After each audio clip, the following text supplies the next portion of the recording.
Hello, friends, and welcome back to Book Banter. Mandy Robotham saw herself as an aspiring author since the age of 9, but was waylaid by journalism and later enticed by birth. She's now a former midwife who writes about birth, death, love, and anything else in between. She graduated with an MA in creative writing from Oxford Brookes University and is now the author of 4 historical fiction novels, all of which have become Globe and Mail bestsellers, and 2 of which have become USA Today bestsellers. She lives in Gloucestershire countryside with her family and muse mutt, Basil. Please welcome Mandy Robotham to Book Banter. Hello. Hello. Thank you for joining me. So it is nighttime where you are and morning where I am. So very dark here.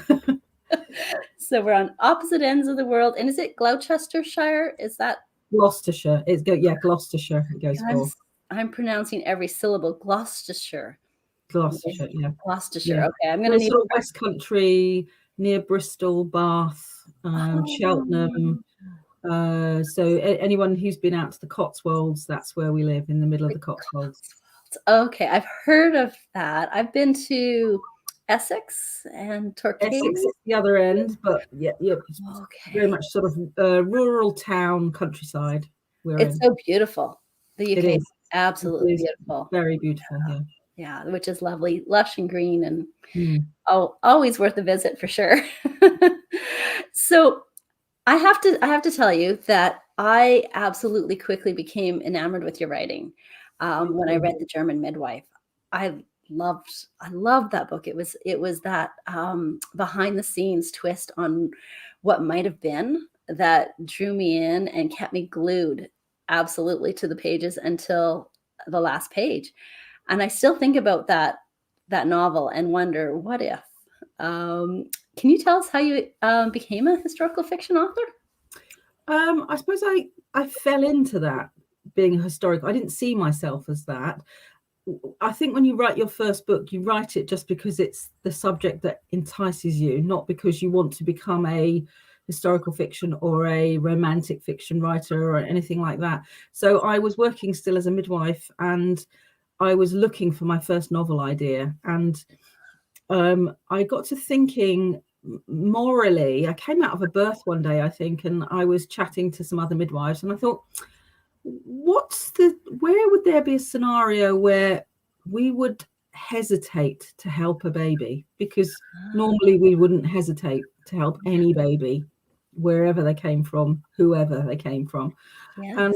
And I thought, there's a question. And I thought that the one thing that popped into my head was there's only one baby I can think of the issue of. And it's sort of, I mulled it over for ages thinking, no, what a silly idea that is. And eventually I had a chat with a local writer called Katie Ford, some of your readers might know.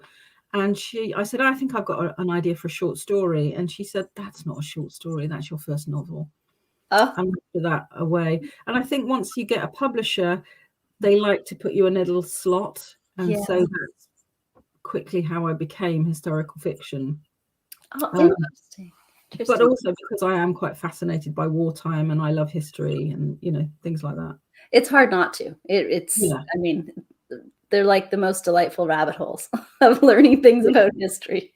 Yeah, you put it on the head there. You can go into a million rabbit holes looking into different parts of history. You call it work. Yeah. There's the benefit right there. So was the notion of Hitler's child a fictional creation, or did you come across research that inspired that thought? No, it's entirely fictional. But there have been stories over the years saying, and there's been speculation, and every so often a child comes up, especially if it's male, with the moustache and looking like, any man with that sort of hairstyle and moustache can look like. Yeah. But it's never, I think, been seriously considered. So it was a bit of a leap. I had to try and make it believable, hence making setting it right up in the mountains, out of sight, there was a point where I wanted to have the baby born on D-Day, and then I discovered that actually Hitler was in the Berghof on D-Day. So that's scuppered. There's a point where you can play with history quite a lot, but you can't play with real dates. Some historian somewhere would have popped up and said, I know that Hitler was at the Berghof on. They absolutely would have. So I had to push it forward and play around with the timelines and things like that. But at the end of the day, I just wanted to make it not realistic as such, but believable.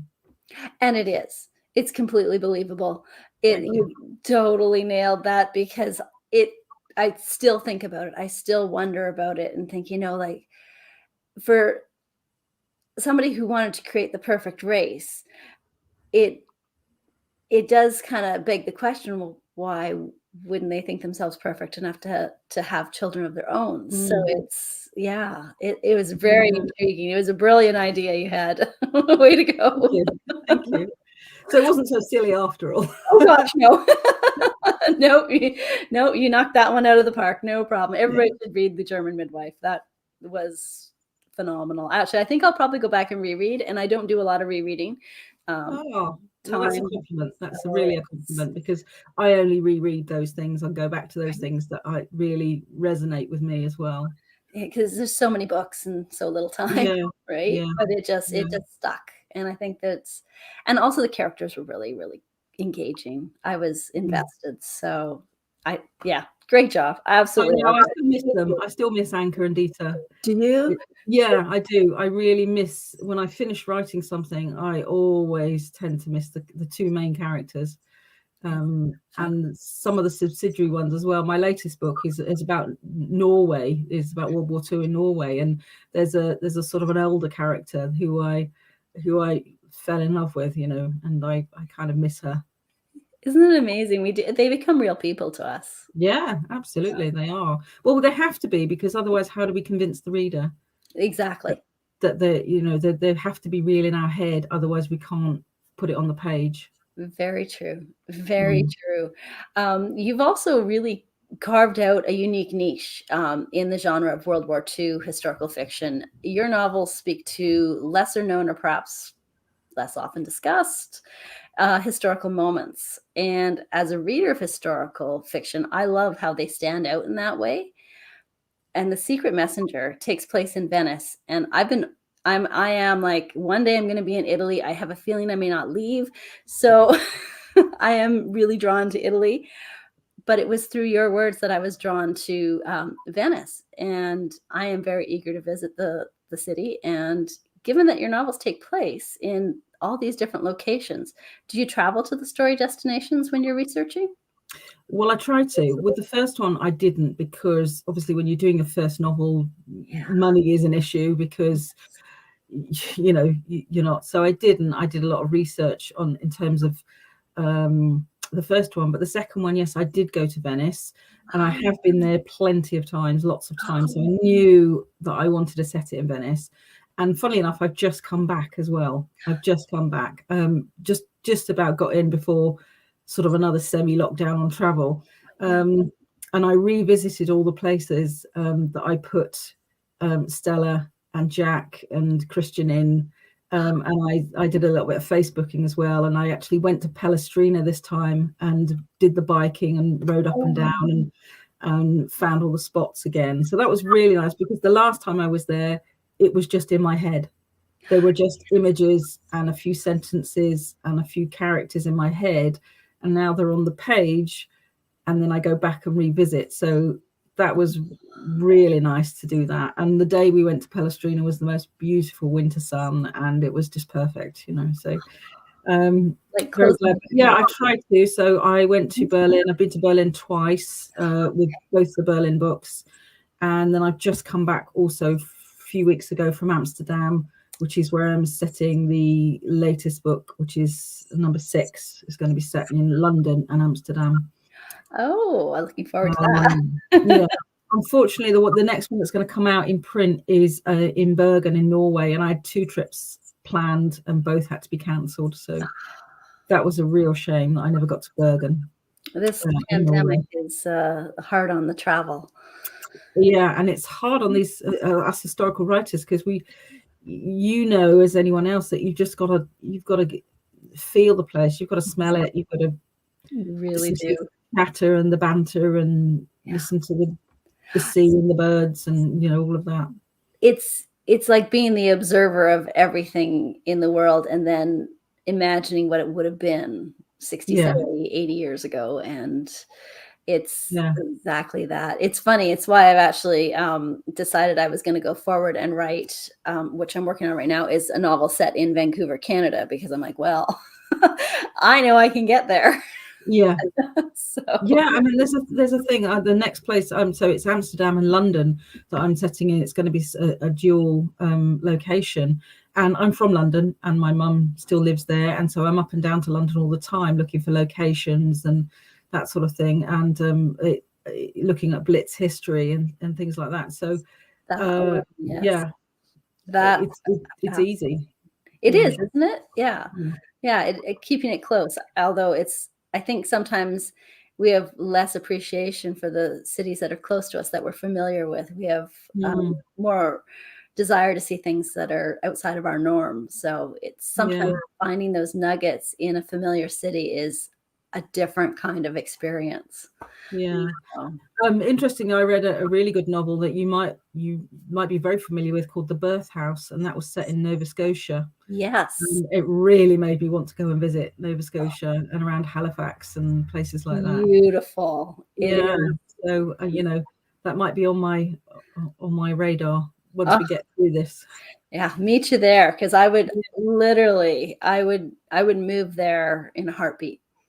Yeah, it looks beautiful. But this book, it was just a gorgeous book about birth and a sort of lay midwife, and it's a really good read. It's always good to have. You should all have your pens and paper ready, friends, because you're going to get some references to good books that you're going to want to rush out and grab. Oh my goodness! So I just finished recently The Girl Behind the Wall. And that tells the story of two sisters separated by the construction of the Berlin Wall. And this was such a fascinating topic to me, as I was born after the wall was constructed. And for most of my life, I hate to admit this, but I literally just assumed it was always there because I didn't know the history. And I think I was possibly born a decade too late for it to have made the news. I'm not quite sure. So the story really looks at two sisters and a family and the ramifications of being trapped on either side and what that does. I was shocked to learn how quickly the wall was erected. Me too. I was stunned by that knowledge and how devastating its creation was. I feel as though you did those who were trapped on either side a great service in telling this story, because you gave voice to what might have not have been heard before. Oh, thanks. And I really think that people's voices and experience need to be valued and brought to light. And I think you did that really well. So I appreciate that you took that topic on. What compelled you to tell that story? How did you research it? How did you create such a poignant novel? Because it's I'm a bit like you. I was born in 1965. The wall went up in 1961. So for most of my life, the wall was there, and the news just reflected that. So whenever you had the World Cup, you had East and West Germany teams, the gymnastics were East and West Germany, all of that, and in terms of the Olympics. And so it was just there. And so when I was researching my third novel, which was about Berlin in World War II, I just kept on reading. I kept on going through the chronology, and then suddenly it said the wall went up overnight, and I thought, hang on a minute, I don't remember that. Why would I remember? You weren't born yet. But I distinctly remember it coming down and everything that went before that, but it came down quite slowly, and the politics rumbled on for quite some time, and then there was the big night when it all went down. But so I was really enamored to learn that it went up, and shocked, like you, really, really shocked to find it went up so quickly, and it was such a big secret as well. That's what it felt like. It felt like it was a secret. And I It was couldn't. the best kept secret in Europe at the time. The best kept secret. No one knew. No one knew. It's And quite amazing. incredible that you can move hundreds and tons of barbed wire around a city, and nobody knew. The Allies didn't know. No. So Which is, or they let their guard down, or yeah, they were cocky, or or they just didn't think the Soviets would do it. They just the Soviets called their bluff. And after that, but I'm quite fascinated by the 60s anyway. I'd like to write about the 60s forever. Would you? Yeah. I love that decade. I love the fashions, the music, the politics, so I'm planning to do quite a lot more about the 60s, maybe on another stream of historical fiction. That would be great. I think you're right. I think it is very rich. Got a lot of fodder for writing, for sure. Yeah, and of course the sexual politics had loosened by that point, so you've got another element to play with as well, is that women were very much coming into their own. Yes. Not fully, but they were very much coming into their own, so you've got a little bit more to play with in terms of how women, because at the moment I write about the odd characters of women that are feisty, and so I have to put them in situations where, like being a journalist, where they have an ability to be feisty. Whereas the mainstream of women was still very much at home, and so I think with the 60s women, it was the decade of coming out. Yeah, I agree. I think it was not necessarily permissible, but it was, at least we were aware of it. Yes. And pushing a bit more, like women in general were pushing a little bit more for freedom.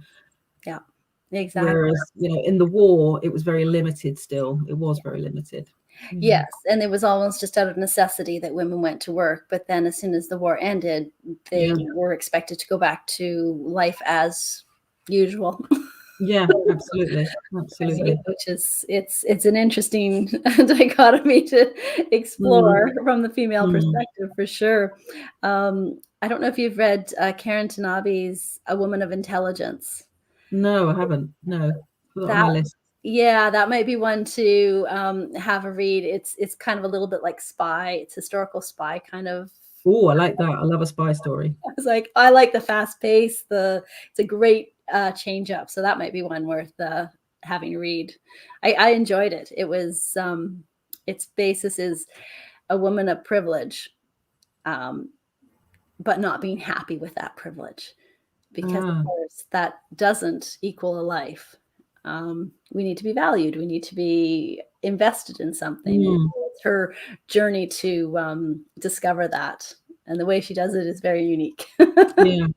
I love women like that. I love that. So one of my heroes is Martha Gellhorn, who, of course, was born into American privilege and ended up being one of Hemingway's wives, but very much a fantastic writer in her own right, and went off and covered wars, and she lived up to the grand old age of 80, and never settled for anything, really. She could have been a wife and a mother and very well off, but she didn't settle for that. So I like that. I think that I just heard this the other day, which is, in those moments when you feel like you're just about done and you want to give in, that's actually the moment when you need to push farther, push harder. And I was like, yeah, that speaks volumes for women, I think. Yeah, and midwives. I was actually going to say and midwives, because that is like literally the I've used that line many a time in labour. You're like ready to be done, and there's no done until until there's a baby. Yeah. So true. That is so true. So I do remember the images of the Berlin Wall coming down as well from news clips. But reading The Girl Behind the Wall, I have a much better understanding of what transpired in post-World War II Berlin. I don't actually know the answer to this question. Do you think the Berlin Wall story was truly underportrayed, or was it just the decade of my birth that I just didn't really comprehend it, or was it really held, like we said, a secret. It was I think it's because it was it was not necessarily accepted by the West German population or the East German population. I think it was that the fact that the Allies didn't really come to the rescue of the Germans, and they JFK's famous line was, "Better a wall than a war," and they were already semi-involved in Vietnam. It was already looking like they were going to get involved in Vietnam. Okay. He couldn't afford to have a war with the Soviets, and so they, so they settled for it. And I think that's when we just sort of got on with it. Like, there's a wall, okay, let's deal with it. And being Berlin, they'd gone through everything. They'd gone through a first war, a second war. Yeah. They'd been through the blockade of 48. They'd been through everything. Yeah. They're very good at getting on with things. Yeah. The Berliners are very, very stoical, and they are just very good. It's not to say they didn't object, or they didn't try and climb the wall or anything like that, but they were just very good at getting on with life because they've been used to it.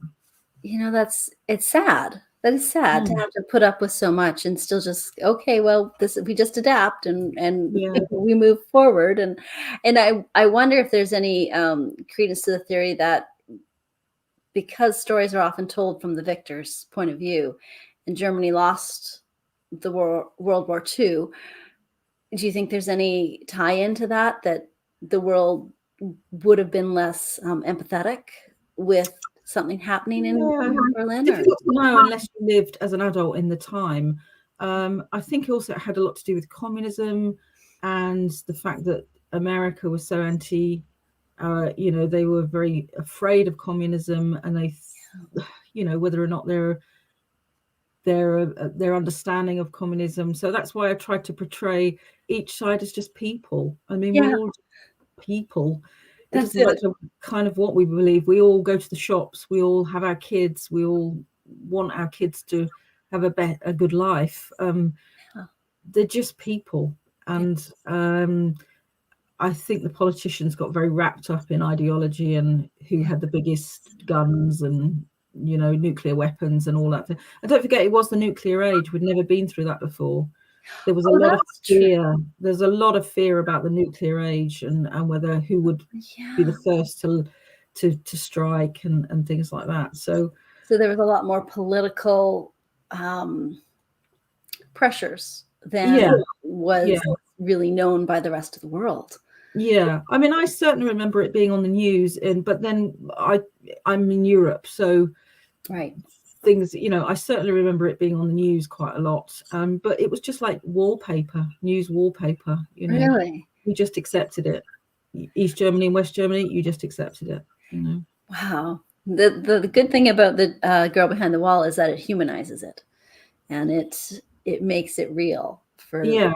And I don't have an enemy there as such. I don't have a sort of nasty Nazi or the wall is the enemy, which is really striking. It's very telling that it's inanimate and it's made of bricks and mortar, but it's so symbolic, in terms of carving that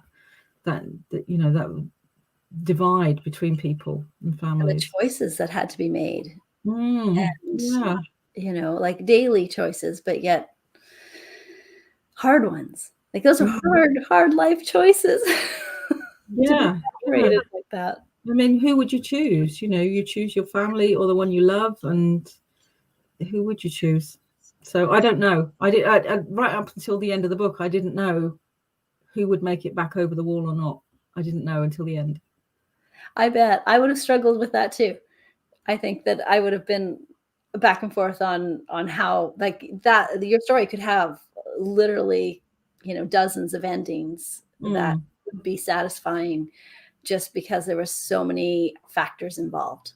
That must have been a hard one to write the ending of. Yeah. I knew there would be a scene at the end when they would go through the Stasi files. I knew that. I knew they would come together at the end, but I didn't know how long they would have been apart until I wrote it at the end. Oh gosh. Yeah. It was about 20 years. Is that how long 20 ago? years, about 20 years total, yeah. Yeah. That's crazy. It really is. And speaking of Berlin, I actually only realized when I was preparing for our chat that I missed one of your titles. And I don't know how I missed it, but I've already added it to my list to read. Good. So because I'm like, how did I miss this one? So the Berlin Girl. That's number 3 after The Secret. So it's between The Secret Messenger and The Girl Behind the Wall is The Berlin Girl.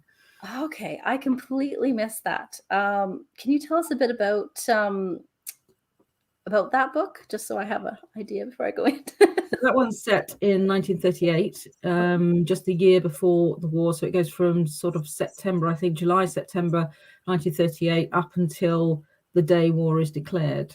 And so it tells the story from a point of view of a British journalist who opts to go out and be at the Berlin News Bureau along with another British reporter. So I wanted someone to be sort of airlifted in, if you were like, to an alien world, and for her to see this for the first time, that the Nazi flags and the things that were going on that we now know is totally unacceptable.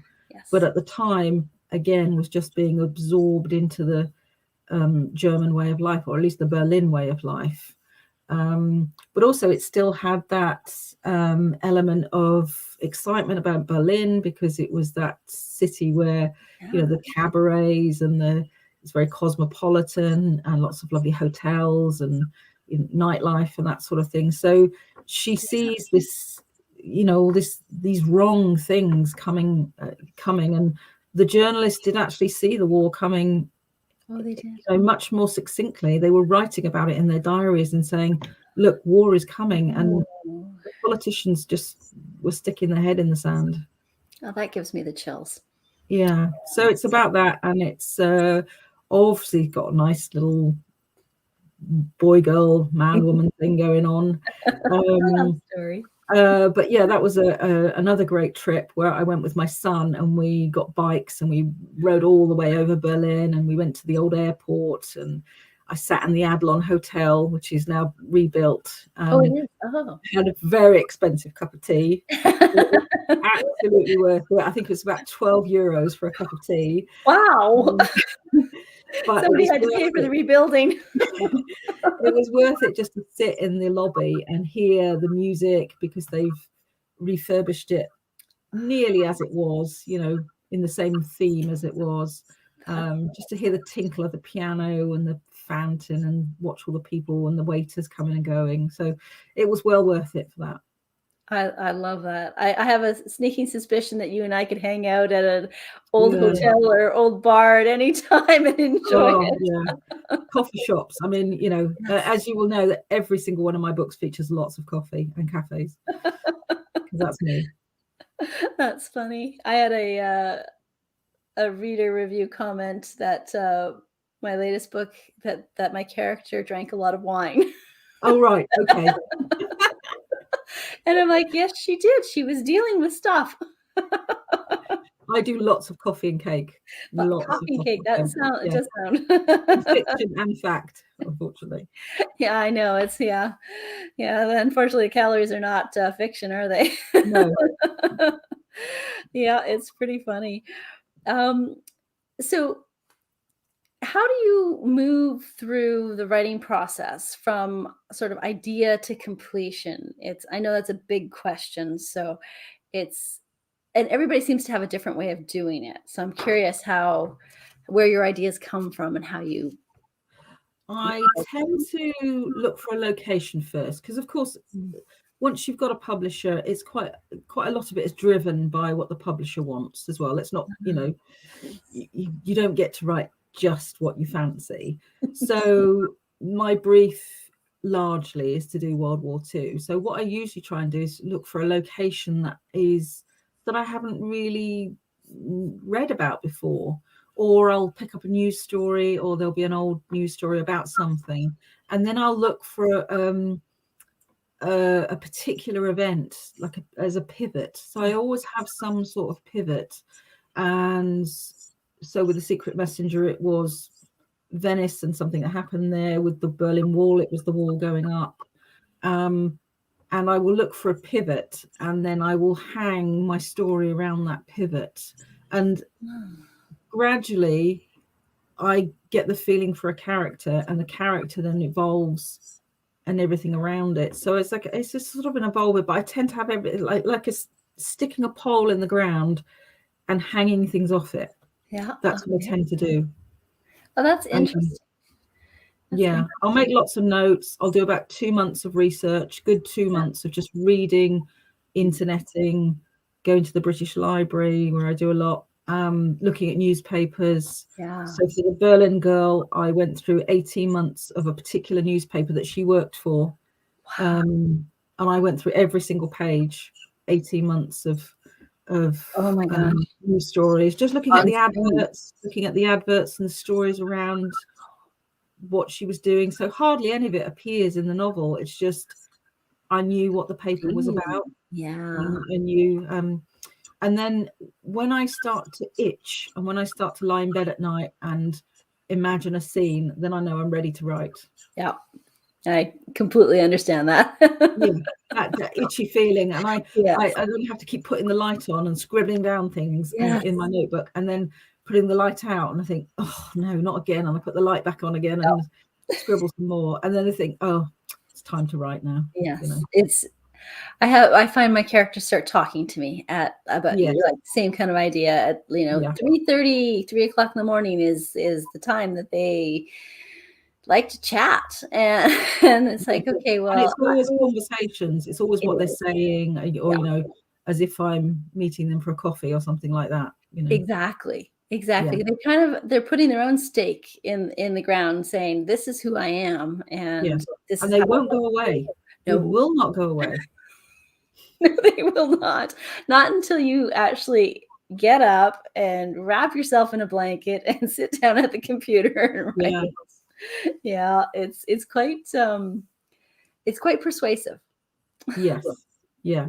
And then once I have to be quite disciplined, because at the moment I've been getting a book out every 8 months. So I research for 2, I write for 4 or 5, and then I edit myself for a month, and then it goes off to my editor, and then we begin that editing process between us, and that is back and forward for about 4 edits in the next 2-3 months or something.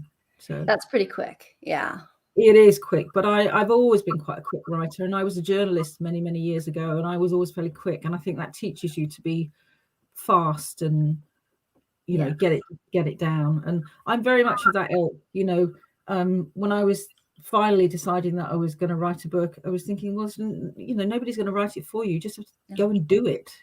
So true. It annoys my kids no end. I just keep saying, look, you've just got to do it. Just got to do it. That's exactly what it is. And it's once you actually sit down to do it, then you're fine. But there's almost like this great big mountain you have to get over to just get butt in chair.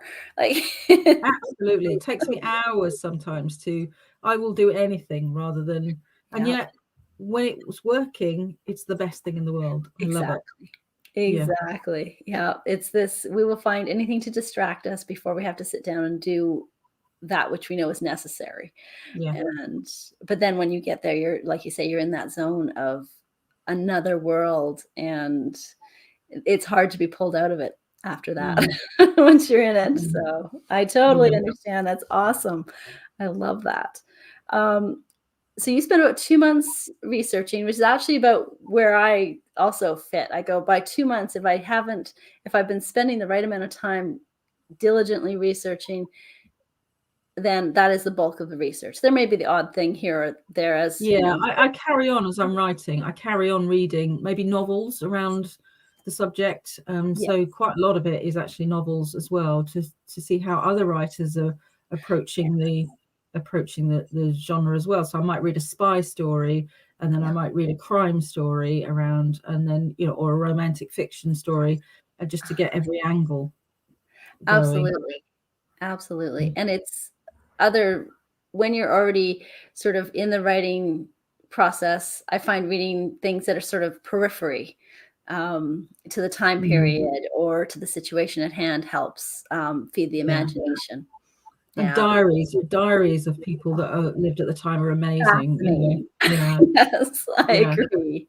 So some of the journalists from Berlin Girl were the best diaries, and I've just found one of a woman who worked for the BBC and through the Blitz, and she's written a really comprehensive diary every single day, and she talks about the shops down Regent Street and which shops have got their windows blown out, and where she went for a cup of tea and they didn't have any tea because of the rationing, and so they had jacket potatoes instead of bread, and all those little tiny things come straight from the moment. That's so they are priceless. They are priceless. Yes, absolutely, because we're losing those that remembered that can carry on the account of it. And my hope is that when we know better, we do better. So that's the hope. We'll see. We're being tested right now, so I'm not sure. We are. Yeah. Some of us aren't excelling. Yeah, we can't talk in Britain. It's tough. You guys have been hit really hard. Really hard. Yeah, we have, but it's one of those things everybody, when nobody's untouched by this, are they? Yeah. Nobody's untouched, so we just have to get on, and much like I'm reading about Blitz at the moment, and I'm thinking they had it so much worse. They had a constant daily threat of loss of life, and though they could see the people within their own community, lots of loved ones were missing. So and it was an instant thing. It was if your time was up, your time was up, and it wasn't that you got any warning or you were sick or you could have done anything to prevent it. You just couldn't. It was just one of those things. So so my reading about the Blitz has tempered my views about stoicism and being just living through this is that it's not half as bad as other people had it. I agree. I think we're very fortunate, actually, and that doesn't mean that everybody has been fortunate. No, but as a worldwide community. Yeah, I mean, people have lost loved ones in a lot of loved ones, but it's not quite the same threat that we're living under. That's it. Exactly. That's exactly it. Do you find that that is the bit of research that sticks with you, is the Blitz research, or do you have mainly because it's the thing I'm writing at the moment, and I am writing the piece that's in London, and so I'm sort of writing that every day. But yes, the fear that people must have felt, that the fear for your children, for instance, that you just feeling fear for yourself is one thing, but feeling fear for your children and the people that are closest to you is another, and that you have no control over it. That's the other thing, is that it's completely out of your control.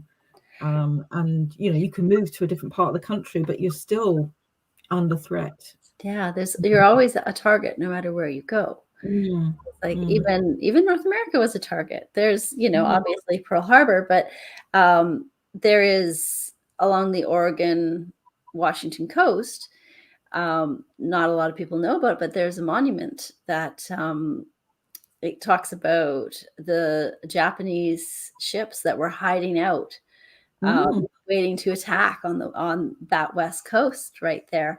And one of the reasons they didn't was because people living in the Washington state of Washington was well prepared to defend themselves. And so the Japanese had a lot of fear of engaging with, say, the folks from Seattle. Don't blame them. Well done. I know. I was like, Seattle's a fascinating city when it comes to history, I have to say. And I was like, wow, there's a story there. So it's very interesting. I know, right? It's on the list. Yeah. I've got a list. It's kind of like the stack of books that are on the floor waiting for me to read them too. Yeah, mine too. I've just decided that the list multiplies in the night, and that's it. Yeah. It's out of my hands. So tell us, what does a day in the life look like for you? Well, it's just lovely because I've been able to give up work, as I spent 20 years as a midwife, and there comes a point where, it's quite exhausting work, and I couldn't do the two together. So now I'm just a full-time writer, and that's really lovely. I get up not very early because I've never been an early bird. I really You don't admire have those like a 9 a.m. wake up. No. And so I get up and walk my dog, Basil, and we go for a nice walk, and that's always good thinking time. And I'll try when I get home but it does, like you say, take me sometimes a good few hours to really get down to it. But once I'm down to it, I aim for 1,000 words a day if I can. Yeah. And then I'll maybe do something else for a bit. Sometimes I'll just get up and go and watch a film or a documentary or something. And then I'll have to go to the coffee shop at some point because I do actually work in the coffee shop quite a lot. So do you? I work in the coffee shop. So I can work at home, but equally I can work in the coffee shop. And so I might go and do that in the afternoon. And if I'm really rolling in the middle of a book, I'll do the World War II one sometimes in the morning, and then I'll do something else in the afternoon. So I've usually got another book rolling at the same time. Yeah. That's not historical fiction. That's something else. That's wow. That's going on. I've got a spy story going on, a spy book, and I've got a faith memoir as well on the roll as well. So I am intrigued. I really like just doing the different ones. I mean, usually the other one doesn't involve much research. Right. It's usually something that's just coming out of my head, because I don't think you can't hold that many facts in your head, and you get too confused. So it's true. I've a firm belief in looking things up, because it's not gonna stick for me. I won't remember dates, and I'm very old-fashioned. I have a notebook for every a big notebook for every book, and which gets filed away afterwards, and I stick things in it. So I'm very old-fashioned. I do the same thing. I'm very old school like that. I do sticking in. I have a hard time with electronic files because I forget that they're there. Yeah, me too. Whereas a notebook, I can look through and it'll jog a memory to go, oh, right, I wanted to add something about this, or, I also know that's when I know when I'm ready to start a book is that I'll go and buy as another ritual. I'll go and buy a new notebook and start my sticking. Yep. I'm with you there. Sticking in. I do like paper. Yes. I don't know a writer that doesn't like stationery. Right? Yeah. Stationery shop, great. It's kind of like a bookshop. I can spend all day in there. Absolutely, yeah. And come away with like 3 things. That's I can't rationalize another package of Post-it notes. No, I've got that many. I mean, the whole office here is full of them. Well, I would, if I had a big enough space, I would have Post-it notes from top to tail, just because I think it's just a way I organize my brain. So the only problem is that I have horrible handwriting, so I can't actually read them all. Oh dear. Yeah. I need to work on that.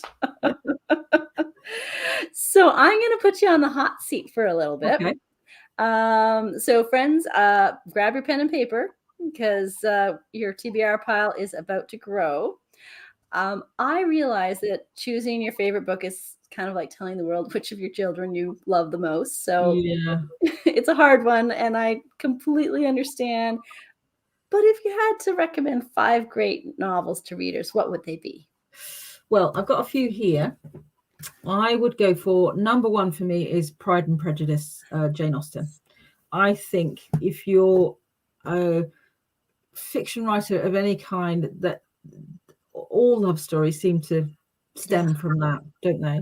Broody man, meets feisty woman, and we're all really just rewriting Pride and Prejudice all the time because it's such a great story.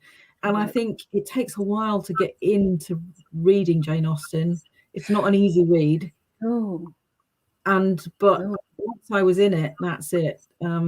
It's odd because I don't get on with Dickens. I can't read Dickens, and I'm not brilliant at reading Thomas Hardy. But Jane Austen, for some reason, the humour and the fact that she's such a funny, feminist of her time, considering what she was up against. Phenomenal. So I'm afraid I haven't got my copy because I've lent it out, my copy of Pride and Prejudice, but that would be that's my go-to when I feel like I just need a bit of comfort read. Oh, nice. Just pick out a few scenes from there. My second one is the one that, there we go. Can you see that? Harriet the Spy. Oh, yes. Louise I love Harriet. Harriet the Spy. I read this when I was about 9 years old, and love it. It made me want to be a writer.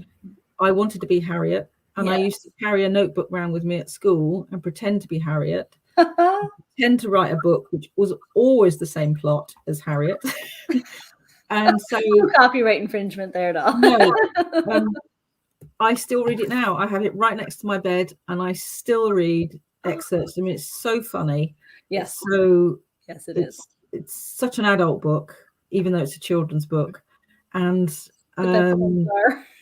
it's, I mean, her and a notebook just still crack me up. So Harriet the Spy is my inspiration entirely.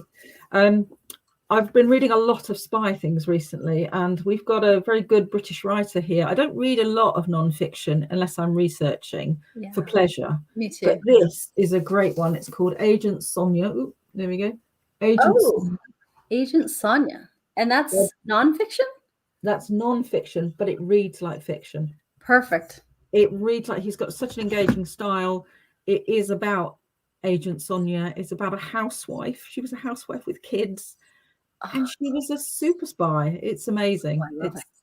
It's phenomenal. I've ripped through it, and it was just like reading a novel. Oh, I'm definitely gonna grab that, because I think that's hardback, but it's now in paperback. Agent Sonia. So that's really good. The other one I've got is Ian McEwan, Atonement. Another lovely one. The only problem with this is I can't read the ending. It's so sad. It's so sad. I no longer can read the ending, but it is a beautifully written book. We're very lucky that Ian McEwan actually lives quite locally, and he's the patron of our local book festival. You don't see him around very often, but he is from the Cotswolds. He lives nearby. I didn't know that. Is he still writing? Yes, he's still writing. I think he was Booker Prize nominated for the last one. Oh, wow. Atonement for me is, again, that want to be in love, can't have love. War comes in between, other things come in between. It's very sad. And the film, I have to say, the film was great as well.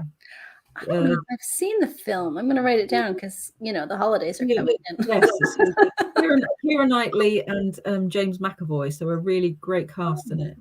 Okay. That was made a few years ago. So what we're on, that's number 3. And then I would say anything by Philip Kerr, who is another great writer about wartime. His hero in this series is called Bernie Gunther. And Bernie Gunther is a private detective and a policeman in Berlin from 1928 up until post-war. Great character. Bernie Gunther. I've learned so much about Berlin and the war through Bernie Gunther's eyes. And sadly, Philip Kerr died either last year or earlier this year. But he leaves behind, there's quite a few Bernie Gunther books about, and I would recommend any of those. They are just a very well written, good crime. I love a wartime crime. For me is great. Yeah, exactly. I think you get a lot of insight into the time period. Yeah, exactly. Historical crime is probably my favorite genre of anything. Yeah, I agree. I'm fascinated by it. I'm going to write those down. Well, and actually, I'm so glad I actually put my pen here today. I don't I'm writing all those down because I don't know about who else's list just grew, but mine grew by 5. So, thank you for those. So many more, obviously, so many more, but you can only have a few, can't you? Absolutely. And I think that's a good thing. I mean, for me, the best recommendation of a book is a word of mouth recommendation. Because that means that somebody was passionate about it and they really enjoyed it, got it. And so I think that's always the best way to get find a new read. So thank you. That's fantastic. So what do you think is something that readers might not know about you?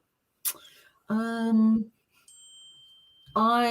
if you follow my Instagram and I see it's coming across you'll know that I knit. I do knit, but I knit very, very strange things, of which, when I was a midwife, included things like placentas and Oh, okay. uteruses and babies, and which we used to use. It's not that weird because we used to use them in antenatal classes and things like that. But I kind of got a couple here.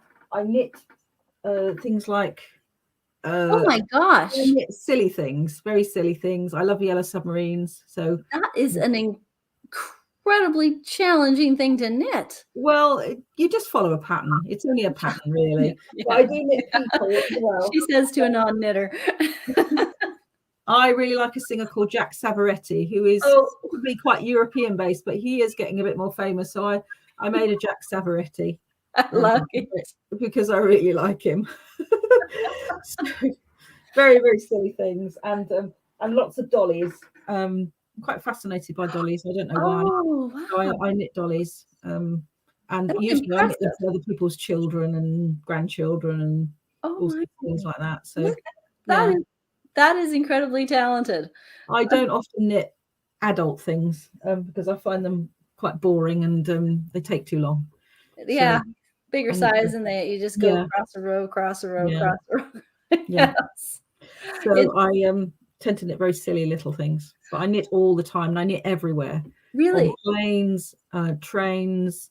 I've knitted up the top of the Empire State Building. Really? Yeah, I knit absolutely everywhere. That's pretty. Anywhere I can go. You may have to create a nonfiction book of photos of all the places you've been knitting. Yeah, extreme knitting. Extreme knitting. I know a few people who would buy that. And I've got knitting in the latest one that's coming out in March. I've got knitting, Norwegian knitting into that one. Is that different than? Well, it's a different style. You knit in the same way, but it's a very intricate patterns, Norwegian and particular types of jumpers. And so I managed to do a little bit of research because they've actually got a knitting museum there. Really? And so I managed to get the knitting, the coffee, the birth. I managed to get them all in. That's pretty cool. Oh, I'll definitely be buying a copy of that for my mom. My mom is incredibly crafty, and it must have skipped a generation because I have the day that I actually said out loud, I am not crafty. I'm sure the relief on my husband's face was, something that people would have paid money to see, because he was like, oh, thank goodness you realize it. Can we stop trying now? I'm always knitting. I've always got, I think that if you have your bag of knitting in a coffee shop, you're never lonely. You're never lonely. People come and talk to you. Do they? Yeah, they do. Yeah, people come and talk to you when you're knitting, and they will ask what you're knitting and that sort of thing. So no, when you've got some, never, all sorts of places I've knitted at. And so when you have your computer at a coffee shop, do people come and talk to you as well, or is it more of like a barrier? Yeah, it is more of a barrier. They see you working.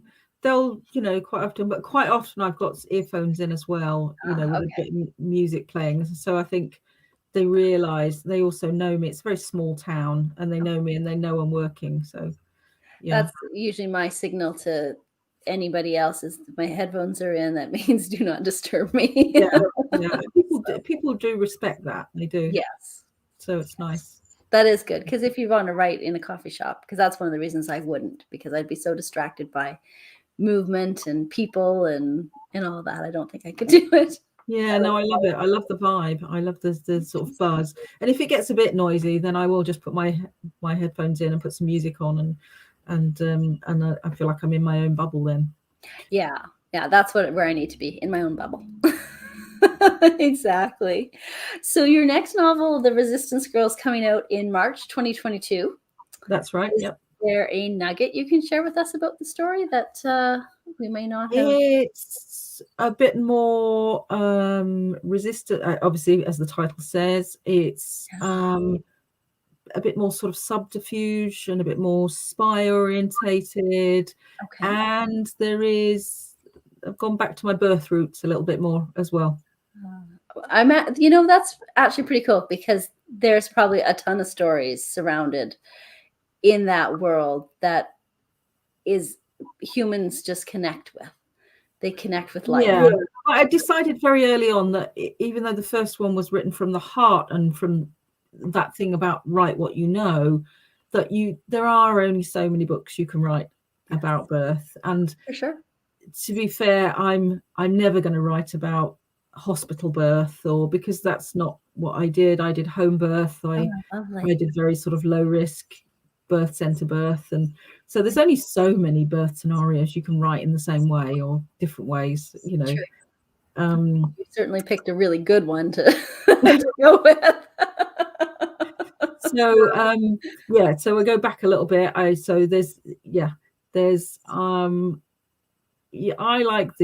do like the main character. I like her. You do. She's a bit angry. She's a bit angry for a good reason. And I like the male character as well for a different reason. And I hope they're different. Can't write the same characters all the time. No.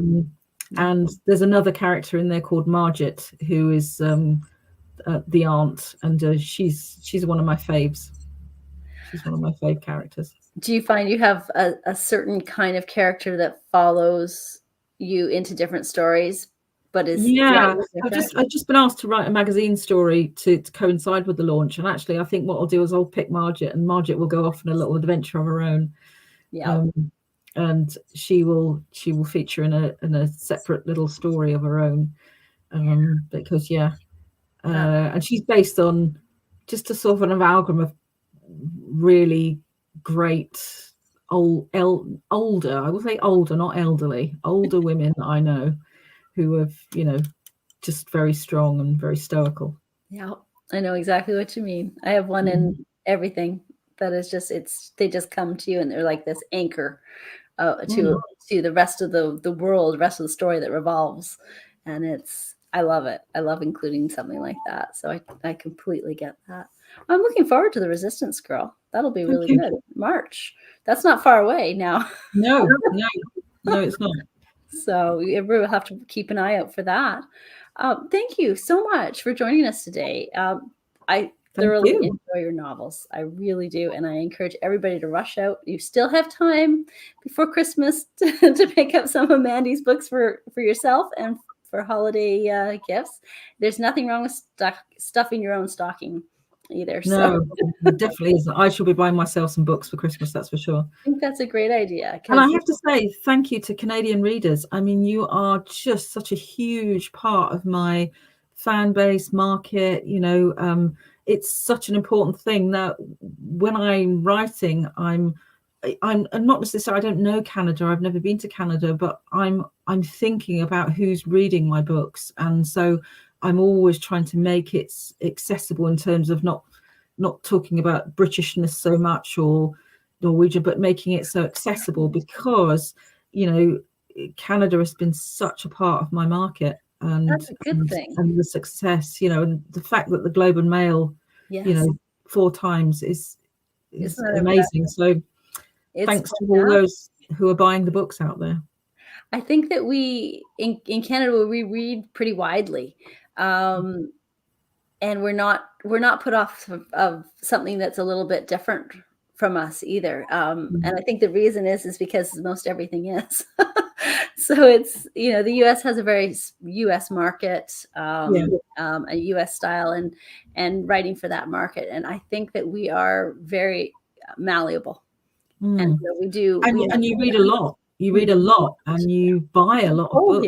Well,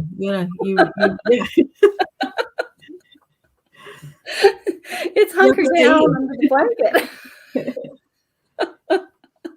It's like, it's funny. We don't live in igloos, but a lot of people think we do, but we don't. But it is, we've had snow twice already, and we're getting called for more today, I think it was. And I'm on the west coast of Canada, which we don't usually get snow. Wow. It's going to be one of those really long reading winters for us. So Yeah, we're predicted snow fairly soon, and that's quite early for us because we don't usually get it till about January, February. So and it's been incredibly mild here the last few days. So I think we're in due a cold so snap. it's going to just kind of surprise you with that. And of course, we're really prepared for snow. No. We just don't do it. You know, it comes every year, but we still don't do it. We opt out. If only. If only. Well, thank you again so much. It was so nice to chat with you and finally meet you virtually face to face. And friends, do run out and grab one of Mandy's titles. You won't be disappointed. I guarantee it. I'm wishing everybody a safe and joyous holiday season. May your days be filled with love, laughter, and lots of great reads. Happy holidays, friends. Happy Christmas. Bye. Bye.